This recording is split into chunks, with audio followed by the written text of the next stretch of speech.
And with us right now, we've got Henry Kaminski. Henry, you are known as the brand doctor. You've achieved quite the notoriety in the industry. You've had some great awards, for example, winning the 2 Comma Club award in kind of the ClickFunnels world. So congratulations on that. And so branding is a term that gets thrown around a lot. And I think that the first thing that people go immediately to is like, okay, well, I'm going to redesign my logo and maybe, my colors, and they think that that's the brand, right? But go ahead and kind of give us like a 60 to 90 second lesson on what branding is, if you could. Is very maybe it doesn't even need that long. Yeah, no, you don't. Actually, you don't. There's a lot of definitions floating around there. Some very complicated, some very simple. I like to go the simple route. But I've read tons of Marty Neumeier's books, and Marty Neumeier is a icon in the branding space. And the way he defines branding is what I resonate with the most. And it's that gut feeling people get when they interact with you and your business. Yeah. That's it.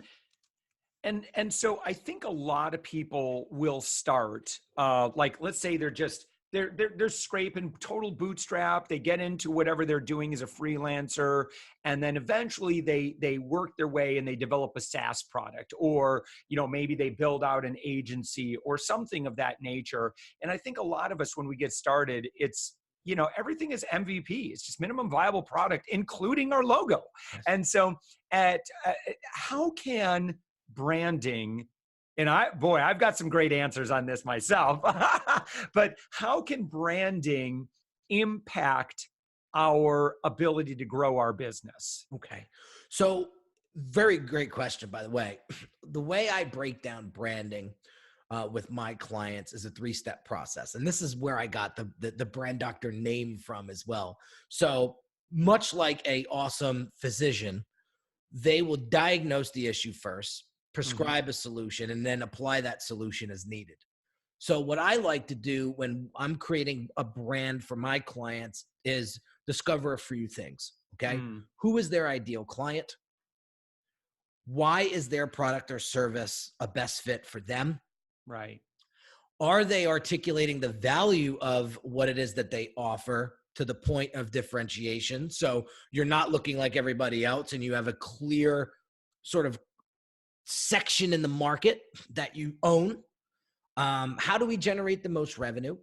How do we create the relationship between the business and the customers? So I like to look at that as like a 2-prong approach. So first we need to understand them. So I take them through the Brand Accelerator program and I show them how to do that. But we also need to appreciate them. And so how do we do that? Well, we need to create an amazing user experience for them so that they remember us. So I saw this question the other day in the ClickFunnels community, and I sort of chuckled as I responded. And somebody said, what's better, an ugly designed funnel or one that's really well put together? Yeah. And everybody started chiming in, and people said, I've seen ugly funnels outperform great funnels. I've seen great funnels, outperform ugly funnels. My question to the man was this: how do you want to be perceived by your audience? At the end of the day, that's what it comes down to be. And there were some really good answers in that thread. One of the guys said, when I see a ugly funnel, if you will, I feel like that particular person that owns that funnel did not put in the effort needed. And I am already skeptical as to, is that service or product really going to give me the result that I'm looking for? Are they just as lazy with their deliverable as they were putting together that funnel? Yeah. Here's my observation on that. And that is that if your branding is on a scale from 1 to 10, is at a level 2, and you're looking to attract level 1 and 2 type clients, no problem. It's probably going to work out okay. But I guess my rule of thumb is that, and again, by the way, this has nothing to do with someone's value or whatever. I mean, it's just where they are in business, right? And what I've noticed about myself is, now that, our company's, we're doing very well, very busy. We've got a big team. I have to be I have to really discriminate in terms of like who I invest my time with. And so one thing I've learned is if I go to someone's website and there's issues and they're using like, that same old stock photo model like that you see everywhere, and they haven't invested in original photography, they're, it just doesn't feel like it's really ready for prime time. Their copyright still says 2018. Like, it's like, these are all little poker tells. If you're interested in possibly working with someone, you're probably mentally going to put them through the ringers, kind of seeing, can they solve your problem? Yeah, my question is this, Josh, and I have this as my headline on my website. The quality of your brand will determine the quality of your client. Oh, gosh, yeah. So my clients really appreciate and value time way more than they actually value money itself. Mm-hmm. And they want to create an experience for their clients that is everlasting. And those folks are really serious about their brand, their reputation, how they're going to be spoken about behind closed doors. These are the folks that want to reinvest in themselves, because that statement that I just made, you can actually take it a little bit further. So the quality of your brand determines the quality of your clients. The quality of your clients determine the quality of your life. Yeah. Sir Henry, I'm standing up and I'm applauding for you right now, because that's just so absolutely true. When you're getting started, you kind of maybe don't really know this, or you don't know what it takes to attract those higher level clients. And I just had a conversation with someone about this, and it's like, I get it at the beginning. You're like, and I would hear this, right, about like, how important it is to work with a high quality client. And I'm like, well, that's great for you. I don't know how to get them. And so, again, I think our thesis for today is, I think a lot of that is based on, obviously you got to be doing a lot of hustle and stuff, but I'm just telling you, if you have a great brand at your back, and that's what represents you online, and brand being inclusive of everything from your headshot to what your social media cover art looks like, to to even your bio. Does it resonate with your why and your mission, your purpose and your values? Does it look like this is all kind of a cohesive statement? Is it easy to figure out who you are? If you've got that, I can just tell you from experience, Henry, it's just a lot easier to do business. Yeah. Let me give you a couple of real life examples. So to show you how important brand is. One example. So Russell Brunson, a couple of years back, hired me and my team to take care of ClickFunnels branding from top to bottom, making sure everything stayed consistent. And so I remember working with him during a phase where the ClickFunnels servers went down. And there was like hundreds of millions of dollars of ad spend being ran to funnel pages, and ClickFunnels servers go down. So people are just like burning money while ClickFunnels is down, right? So what does Russell do? He doesn't go and hide under a rock and tell his support team handle it.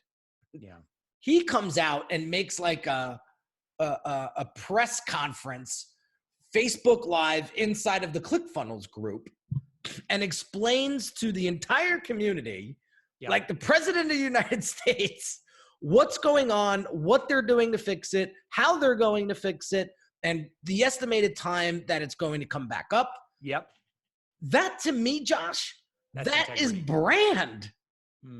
That is Russell's personal brand coming to the forefront and showcasing how he is a leader. Now, I'll give you a real life example of me. So I got into video and social media marketing probably about a good solid 8 years ago. I was horrible though. When I first started, God, I was cringing when I saw myself on video. So we all have to start somewhere, but I started, okay? And I would just go out there and I would put out my personal stories. I would put out where I'm hurting, where I'm doing well. And I did this religiously for 3-4 years. I get this client who just wasn't a good fit, okay?